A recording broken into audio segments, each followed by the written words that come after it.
Thank you for watching my video for Black History Month and the Black heroes who inspired me in my life. The first person that comes to my mind is Kurt Watson. That was from the late 60s and early 70s when I was a child in rural Illinois. My father was an Illinois state trooper, and Mr. Watson was a police officer with the Champaign Police Department, which Champaign-Urbana was the small city that was near where we lived. And he lived a couple miles down the road from us. It was a pretty rural area in the cornfields, and he would come over and help my dad work on our house when it needed something done that was bigger than just one person could do. And my dad would do the same for him and go over to his house and help him out at his place. And he was married, and he had two small young daughters who I think were even younger than I was. And when he would come over, I always looked forward to it because he would, I was just a kid, but at the time he would talk to me like I mattered, like he was interested in what I had to say.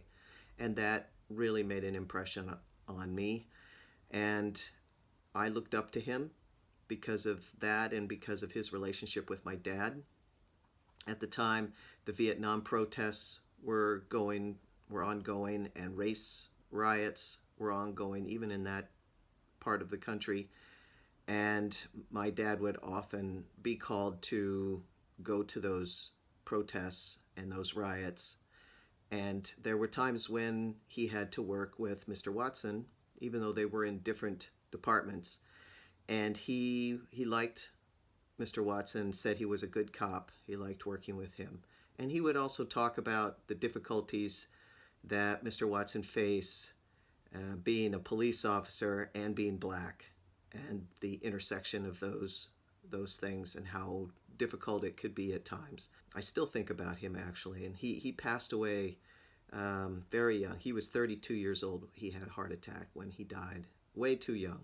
And I was very sad for his family and his two daughters who had to grow up without their dad.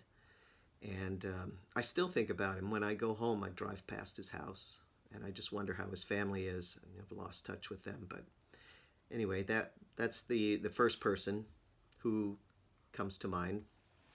And then the others that I'm going to talk about are mainly come from my being in the LGBTQ community. The first person I wanted to mention is Bayard Rustin. I didn't know about Bayard Rustin when I was growing up, and I didn't know how instrumental he was in the civil rights movement until actually not that long ago, probably in the early 2000s. He was a master strategist and organizer and activist, and he started his work in the 1940s, actually. He was a mentor to Martin Luther King. He brought him up, lifted him up, and mentored him and taught him Gandhi's passive resistance ways. He had learned those himself, and he passed them along to King. He was the architect, the mastermind, the genius behind the March on Washington. But a lot of people may not have heard about him. I know I hadn't. He stayed behind the scenes because he was openly gay, and people were critical of him because of that. People within the civil rights movement even. And in the 1980s, he became an activist for LGBT rights, and he passed away in 1987.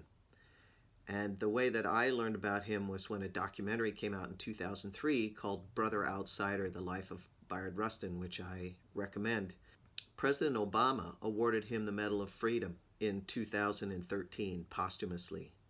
And here in Boston, every year at the JFK Library, there's the Bayard Rustin Community Breakfast. And this year will be the 31st Community Breakfast. And local activists are recognized, people of color in the LGBTQ community who embody the values and the work of Bayard Rustin are recognized at that breakfast.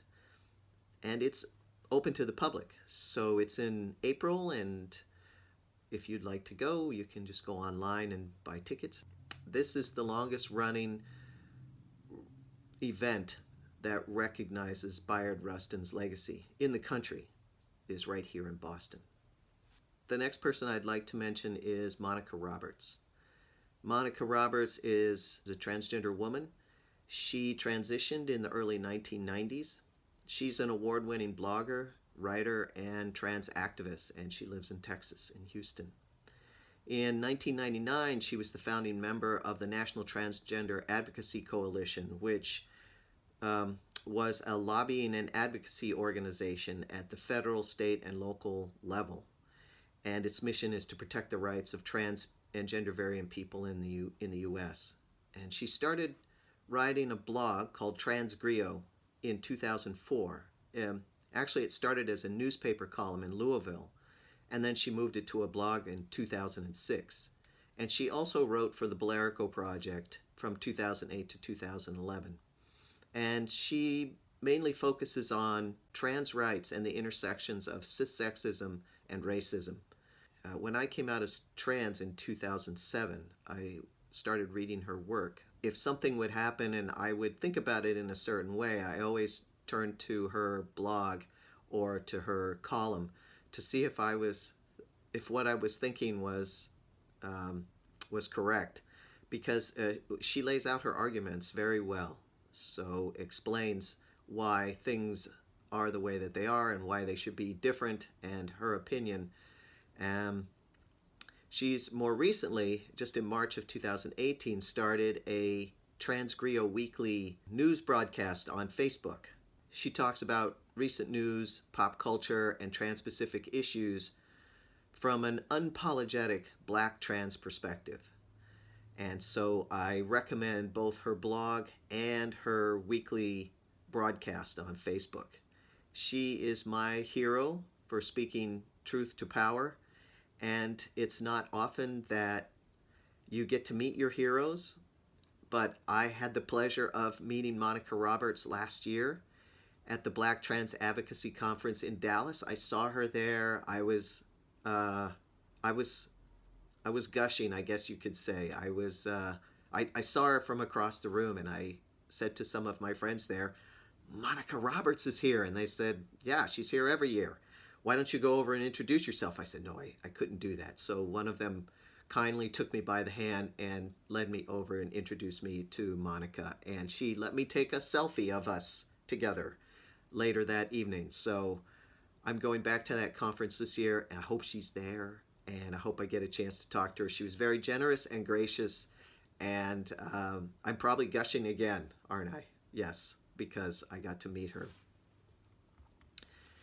The last person that I'd like to talk about, at least in this video, is Byron Rushing. Byron Rushing was a civil rights activist in the 1960s with CORE, the Congress of Racial Equality, in Syracuse, New York. And then he came to Boston, and he became an organizer for the Northern Student Movement in Boston. He attended Harvard and MIT. He served in the Massachusetts House of Representatives from 1983 to 2018. So while he was in the legislature, his priorities were human and civil rights and the development of democracy, local human, economic, and housing development. He has also been an elected lay deputy to the General Convention since 1973.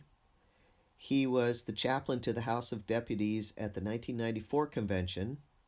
He's a founding member of the Episcopal Urban Caucus and serves on the boards of the Episcopal Network for Economic Justice, and he was elected vice president of the House of Deputies of the Episcopal Church in 2012.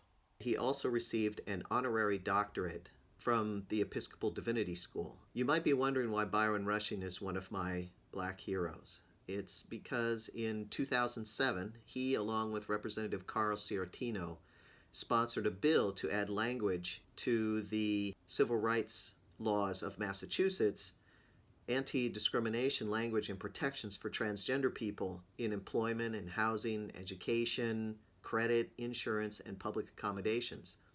And they fought for years to get that bill passed, and it finally did in 2011, but it was stripped of protections in public accommodations, and it was signed by Governor Deval Patrick in 2012. And so then they went back to get the public accommodations piece of that non-discrimination language. So Byron Rushing again co-sponsored a bill for trans non-discrimination in public accommodations and worked for years on that, and it was finally passed in 2016. So I've had the privilege of speaking with Mr. Rushing several times, a number of times, and you probably have too. You've probably seen him before because he is Edwin's godfather. So he has been at some major events at St. Mary's, such as baptism of his children.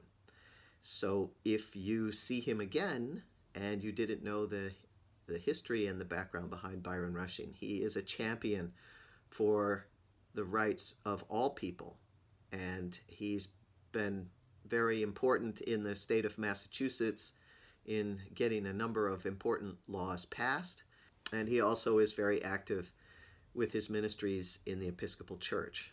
So on the political front and on the faith side, he is, at least to me, very inspiring. And so that's my short list. I'm happy to talk more about other heroes I have for Black History Month. If you're interested, just please feel free to ask. Thank you for watching.